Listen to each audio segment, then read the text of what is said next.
The DCU Batman movie is not waiting on a script, a star, or James Gunn. It is waiting on David Allison. That is the takeaway from a Sunday post by Dan Marcus, a writer, columnist, and filmmaker who hosts the film Frontier. Marcus says Andy Machete told him that all work on The Brave and the Bold is on hold until after the merger is settled. It come out sideways. A parody account Charles Crave posted a fake casting scoop Sunday claiming actor Michael Johnston is in negotiations to play Dick Grayson Nightwing in Andy Machete's Batman the Brave and the Bold. Marcus Quart posted it and said, I have no idea if this is true or false. I am assuming it's definitely false, but I did hear from Machete that all work on the Brave and the Bold is on hold until after the merger is settled. When a reply pointed out the account has parody in its bio, Marcus answered, I do now. So the Nightwing casting is nothing. The other half of the post is the story, and it cleared nearly 50,000 views within a few hours. Rumor not reports. Sourcing first, Marcus is a verified filmmaker and film commentator, not a trade reporter.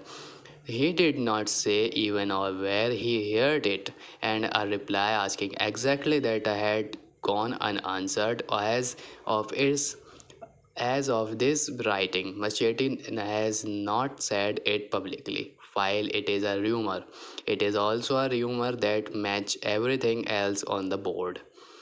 On August 6, we laid out why Gunn's DCU Batman still is not casting. The answer is in the merger agreement. Per the Hollywood Reporter, the deal restricts new agreement involving key property IP. Warner Bros. Can keep making deal, but they can only run 2 years past the merger's closing date. Anything longer gives Paramount the first crack at negotiating, and bigger deal need Paramount sign off once they cross dollar threshold.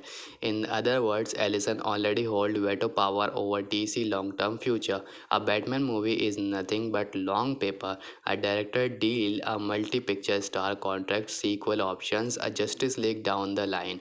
None of it fits inside 2 years of a closing date that does not exist. And that is why Alan Riston walked away from the cowl talking about another DC character. It is why Gunn keeps repeating that no Batman is cast. It is why Man of Tomorrow is filling up with cameo contract, and HBO Max is handling out single season order the contract allow. Marcus version and attributed to Machete is the same conclusion said out loud. The $110 billion Paramount Warner Bros. Discovery deal has been on hold since California Attorney General Rob Bont and 11 other states sued to block it in July.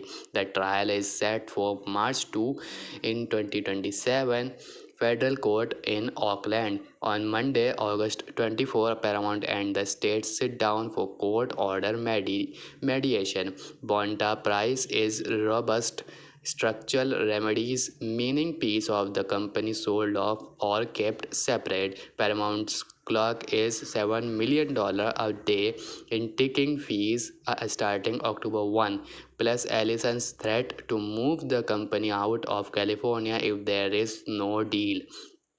If Monday produce nothing, the merger sits until spring 2027 at the earliest per Marcus. So does the DCU Batman. Machete was announced as director in June 2023. Christina Hodson is writing the script. In February 2025, Gunn and Peter Severin said they would show Machete the script when it was ready and then see if it's a great fit for him. In January, THR reported he remained on board with his involvement depending on timing and availability. In March, he and producer Barbara Machete were still fielding fan casting question from Cinema Blend as the film's filmmaker, and Barbara noting the one thing that we get to do this it to do this to do is to pick our cast. Since then, he has gone back to it. Welcome to Derry season 2. If Marcus had right, Machete is still close enough to the project to know its status. He is just not doing anything on it. Gunn, meanwhile, keep saying the script is not finished and no Batman is cast. He has said he doesn't want to cloud the Bats fair while Matt Reeves' The Batman Part 2 is in production and that movie is now dated for February 2028. His and Safran's DC Studios deal reportedly run into spring 2027 per Bloomberg. That is the same window as the trial and per our insiders. Gunn's DC farewell is already right in with Allison's side wanting both him and Safran out. So here is the sequence: the merger settles, Paramount take control, and then somebody decide who make the DCU Batman. But our reporting that somebody is not Gunn and that someone we are told is Matt Reeves and Zack Snyder.